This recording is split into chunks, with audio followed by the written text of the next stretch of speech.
ప్రేంద్ర తాజా వార్త హైదరాబాద్ లో మళ్లీ వర్షం మొదలైంది. నిన్న రాత్రి కురిసిన వానతో ఇప్పటికీ నగరం నీటిలో నానుతోంది. లోతట్టు ప్రాంతాల ప్రజల్లో భయాందోళనలు నెలకొన్నాయి. అమీర్పేట్ ప్రాంతంలో బురద మెట్టలు వేసింది. హైడ్రా కమిషనర్ రంగనాథ్ సైతం స్వయంగా వెళ్లి పరిస్థితిని పరిశీలించారు. ఆ కష్టం నుంచి బయటపడక ముందే మళ్లీ వర్షం మొదలవడంతో సిటిజన్లు ఆందోళన చెందుతున్నారు.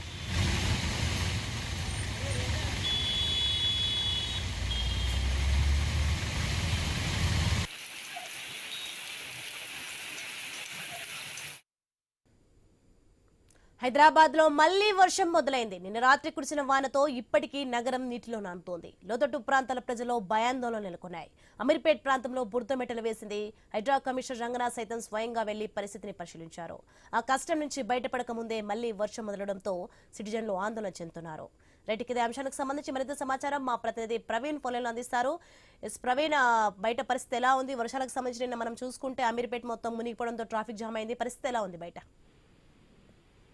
సోని అయితే హైదరాబాద్ వ్యాప్తంగా మళ్లీ వర్షం మొదలైంది. ఇటు అమీర్పేట్ నుండి అమీర్పేట్ కూకట్పల్లి సాగర్ఘట్ అదే విధంగా ఏది ఉప్పల్ ప్రాంతంలో చిక్కడపల్లి ప్రాంతంలో జోరుగా వర్షం కురుస్తుంది. అదేవిధంగా నెక్లెస్ ప్రాంతంలో కూడా భారీగా వర్షం కురుస్తుంది. ఇప్పటికే అమీర్పేట్ లో నిన్న రాత్రి కురిసినటువంటి భారీ వర్షానికి అమీర్పేట్ మొత్తంలో కూడా నీట మునిగిన ప్రాంతాన్ని మనం చూస్తున్నాం. అదేవిధంగా ఏదైతే బాగలింగంపల్లి ఉందో బాగలింగంపల్లిలో మొత్తం కూడా ఇప్పటికే నడుముల లోతు వరకు నీళ్ళలో కూడా బాగలింగంపల్లి ఉందని తెలుస్తుంది. అదేవిధంగా ఇప్పుడు భారీ వర్షం కూడా మళ్ళీ కురుస్తుందంటే మాత్రం అక్కడ పరిస్థితి దయనీయంగా ఉంటుందంటూ చెప్తూ ఉన్నారు. అదేవిధంగా చూసుకుంటే అయితే ఇటు హిమాయత్ నగర్ నారాయణగూడ ప్రాంతంలో కూడా భారీగా వర్షం కురుస్తుంది. అది మరి ఒక గంట 2 గంటలు కూడా కురిసిందంటే నిన్న కురిసినటువంటి భారీ వర్షానికి పలు కాలనీలన్నీ లోతట్టు ప్రాంతాలన్నీ కూడా జలమయమయ్యాయి. అయితే ఈ రోజు కూడా వర్షం కురిసిందంటే మాత్రం ఆ యొక్క కాలనీలన్నీ ఊహించని విధంగా ఉంటాయంటూ కూడా తెలుస్తుంది. ఏవైతే లోతట్టు ప్రాంతాలు ఉంటాయో లోతట్టు ప్రాంతాలను అన్నింటినీ ఉదయం నుండి హైడ్రా కమిషనర్ మొత్తం కూడా పరిశీలించడం జరిగింది. పరిశీలించిన నేపథ్యంలో ఎక్కడ కూడా లాగింగ్ కాకుండా వాటర్ లాగింగ్ కాకుండా హైడ్రా సిబ్బంది జిహెచ్ఎంసీ అధికారులు మాట మాన్సూన్ టీం కూడా అయితే రంగంలోకి దిగి మొత్తంలో కూడా ఆ యొక్క వాటర్ ని మొత్తం త్వరగా తీసేస్తున్నటువంటి విషయాలను మనం చూస్తున్నాం.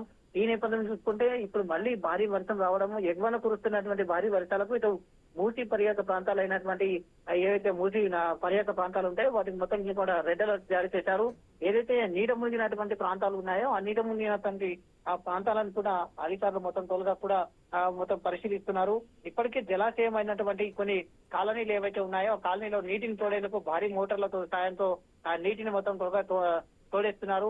ఆ నిన్న కురిసినటువంటి భారీ వర్షాలకు ఏదైతే కూకట్పల్లి అమీర్పేట్ ఉందో అమీర్పేట్ లో మొత్తం కూడా గాయత్రి నగర్ నీట మునిగినటువంటి ఆ ప్రాంతాలను మనం చూసాం. అదేవిధంగా బాగలింగంపల్లి ఇటు ఆ ఎల్బీ నగర్ ప్రాంతంలో కూడా మెయిన్ రోడ్ ప్రాంతంలో మొత్తం భారీగా నీరు చేరడంతో ఇటు హైవే మొత్తం కూడా వాహనదారులు ఇబ్బంది పడుతున్నారు. ఇప్పుడు ఆఫీసుల నుండి ఇంటికి వెళ్లే సమయము, అది కూడా విద్యార్థులు కళాశాల నుండి ఇంటికి వెళ్లే సమయం కాబట్టి ఇప్పుడిప్పుడే వర్షం మొదలు కావడంతో ఇటు అధికారులు కూడా అప్రమత్తమయ్యారు. లోతట్టు ప్రాంతాలన్నీ కూడా యథావిధిగా అయితే లోతట్టు ప్రాంతాలు కూడా నీట మునుగుతున్నట్టుగా తెలుస్తుంది.